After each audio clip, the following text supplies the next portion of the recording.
حلقتنا اليوم تتكلم عن واحد من أشهر جواسيس الموساد الإسرائيلي على مر التاريخ، لدرجة أنه ترشح لمنصب وزير الدفاع السوري.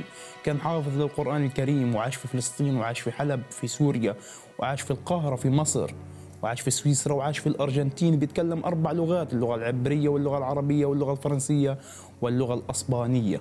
حنتكلم اليوم عن كامل أمين ثابت أو إيلي كوهين.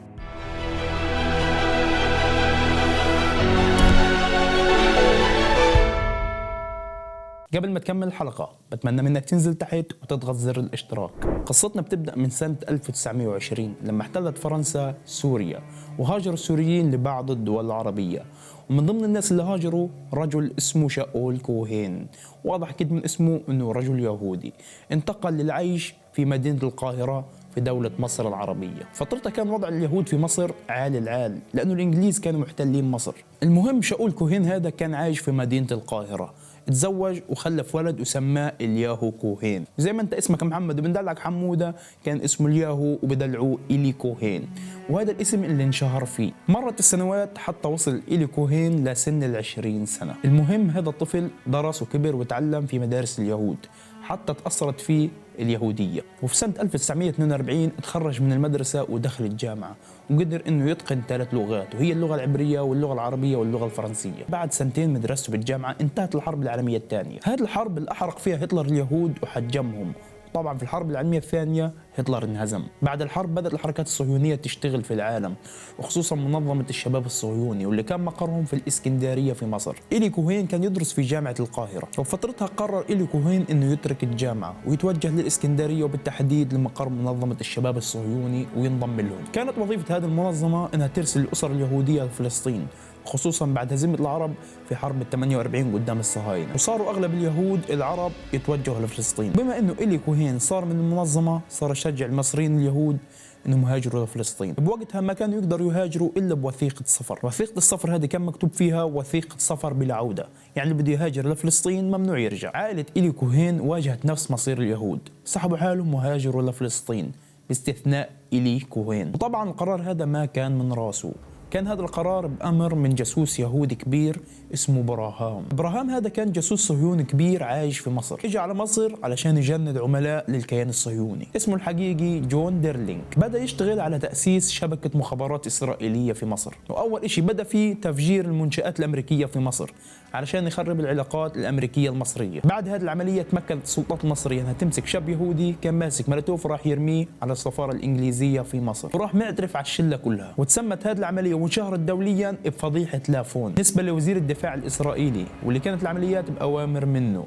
وبعد هذه الفضيحة أجبروه على الاستقالة. المهم إيلي كوهين كان من ضمن الناس اللي انحبست في هذه العملية. بعد التحقيق انحكم نصهم مؤبدات، وكم من شخص انحكم إعدام، وكم من شخص طلعوا براءة.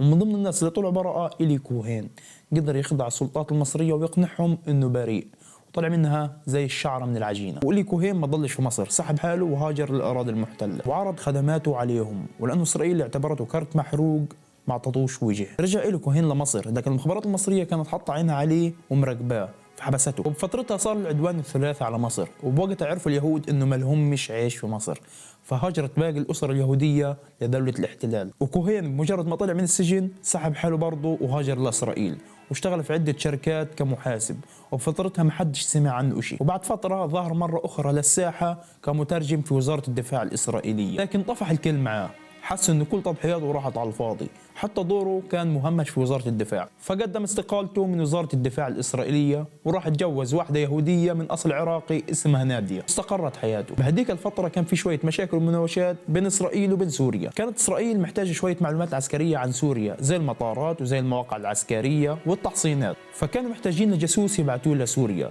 وهنا اجى في بالهم مين؟ إيلي كوهين. مفصل تفصيل على هذه المهمة، عربي وملامحه عربية وبيعرف يتكلم عربي وامه وابوه سوريين الاصل، بس هو هذا الطلب درسوه وعلموه كل شيء بيخص سوريا لانه حيعيش كمواطن سوري. ومش بس هيك، علموه كل شيء عن الاسلام وعن القرآن الكريم، وعلموه استخدام جهاز موريس اللي فترتها كانوا يستخدموه الجواسيس لأنه بيرسل معلومات بكل سرية من دون ما حد يعرفك. وحتى علموه الكتابة بالحبر السري وباقي الأجهزة. ضلوا يشتغلوا عليه لمدة 2 كاملة، وألفوا قصة عن حياته وسموه كامل أمين ثابت. مواطن سوري مسلم هاجر هو وأهله للإسكندرية، وبعدها هاجر هو وأهله للأرجنتين. توفوا جميع أفراد أسرته وهو الوحيد اللي ضل عايش، وورث عنهم مصنع للنسيج وفلوس وممتلكات تانية. وفجأة صار من أشهر رجال الأعمال السوريين في الأرجنتين. في يوم 3 فبراير من سنة 1961 خرج إلي كوهين من إسرائيل باتجاه سويسرا، ومن سويسرا للأرجنتين. ومين استقبله في الأرجنتين؟ الجاسوس إبراهام اللي حكينا عنه في بداية الحلقة. قال له إبراهام لازم تتعلم اللغة الأسبانية اللي بيتكلموها الأرجنتينيين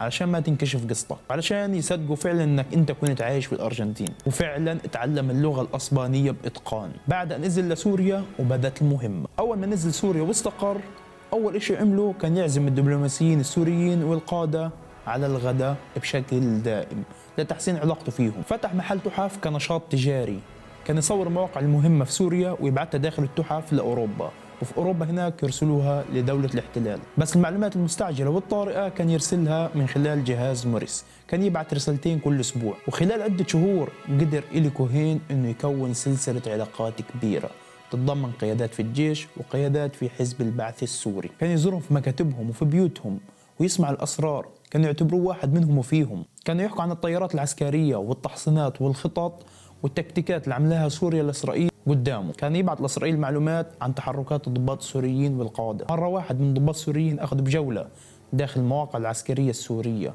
فرجاه جميع التحصينات، وبوقتها قدر كوهين انه يصور جميع المواقع ويجمع معلومات ويبعتها لاسرائيل. وهيك بنقدر نحكي انه إلي كوهين خلى سوريا كتاب مفتوح قدام اسرائيل. ليلة القبض على كوهين وصل للسوريين جهاز بيكشف اشارات، جهاز موريس. طبعا هذا الجهاز بيستخدموهوش الا الجواسيس وللامور الغير شرعية. الجهاز هذا كان مثبت فوق سيارة كانت تلف بين الشوارع والحارات عشان تكشف الاشارات. وفي يوم لقت الجهاز اشارة طالعة من البيت.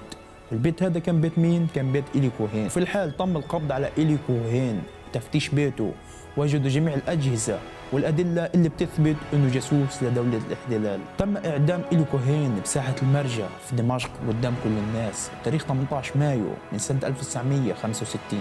جثته ظلت معلقة في الميدان لمدة 6 ساعات وكل الناس كانت تطلع فيه. بعدك أخذوه ودفنوه في مكان غير معروف لحد اليوم. وبهيك بتكون انتهت قصتنا وقصة إلي كوهين، أشهر جاسوس على مر العصور. بتمنى منك قبل ما تطفي الفيديو تنزل تحت وتضغط اشتراك ولايك بتدعمني فيه. والسلام عليكم ورحمة الله وبركاته.